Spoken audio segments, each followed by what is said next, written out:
ایک گاؤں میں ایک آسودہ حال شخص رہا کرتا تھا۔ اس کا جانوروں کا باڑا تھا۔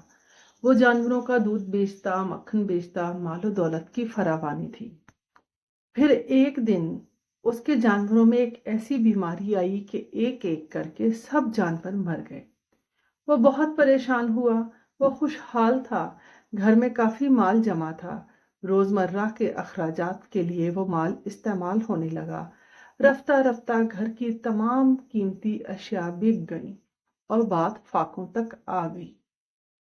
وہ بہت پریشان تھا۔ ایک دن اس کی بیوی نے اسے کہا کہ دوسرے گاؤں کا سردار تمہارا دوست ہے، تم اس کے پاس جاؤ، اسے اپنی ہر پریشانی بتاؤ اور مدد کا کہو۔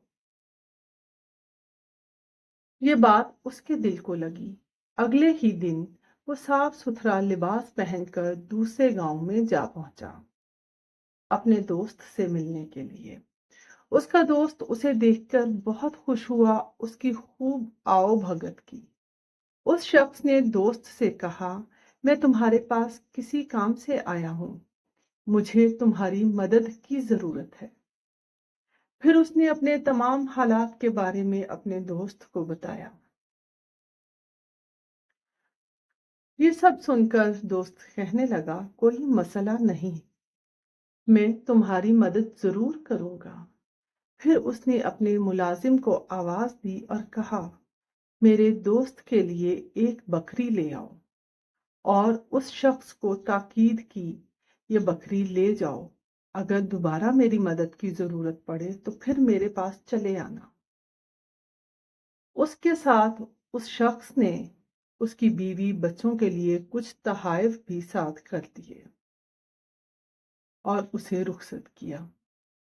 وہ شخص کافی حیران ہوا کہ دوست علاقے کا سردار ہے اور مجھے صرف ایک بکری پر ٹرخا رہا ہے۔ خیر، وہ بکری لے کر چپ چاپ گھر آ گیا۔ اس کی بیوی بھی صرف ایک بکری دیکھ کر حیران ہوئی۔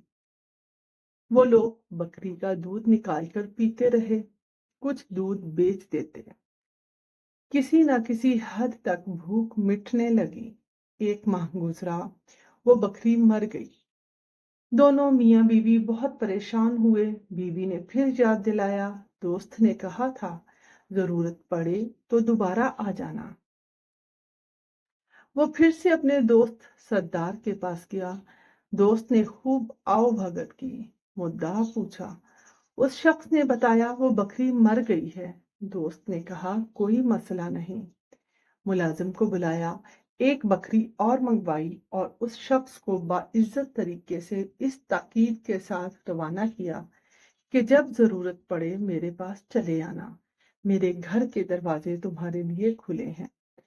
وہ شخص بکری لے کے گھر آیا، بکری کا دودھ پیا اور بیچا۔ کچھ عرصے بعد یہ بکری بھی مر گئی۔ وہ پھر دوست کے پاس گیا، مدعا بیان کیا۔ دوست نے کہا، خوب آؤ بھگت کے بعد کھانا کھلایا، ایک اور بکری اور تاکید کے ساتھ روانہ کیا۔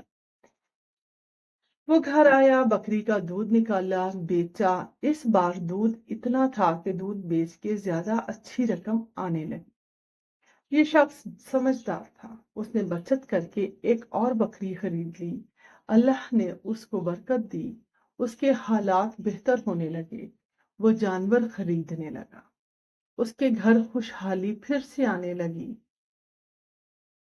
ایک دن اس کی بیوی نے اسے دوبارہ یاد دلایا کہ یہ سب تمہارے دوست کی مدد کا نتیجہ ہے۔ تم جاؤ اور اپنے دوست کا شکریہ ادا کر کے آؤ۔ اگلے دن وہ شخص تیار ہوا اور خوشی خوشی دوست کی طرف روانہ ہو گیا۔ دوست اس کو دیکھ کر بہت خوش ہوا۔ اس کی خوب آؤ بھگت کی اور آنے کا مدعا پوچھا۔ اس نے دوست کا شکریہ ادا کیا اور اسے بتایا کہ اس کی مدد کی وجہ سے اس کے حالات پہلے سے بہت بہتر ہو گئے ہیں، جس کے لیے وہ اس کا شکریہ ادا کرنے آیا ہے۔ یہ سن کر دوست بہت خوش ہوا۔ اس نے اپنے ملازمین کو بلایا اور کہا کہ باڑے سے 50 جانور کھولو اور اس شخص کے ساتھ جا کر اس کے گھر چھوڑ کے آؤ۔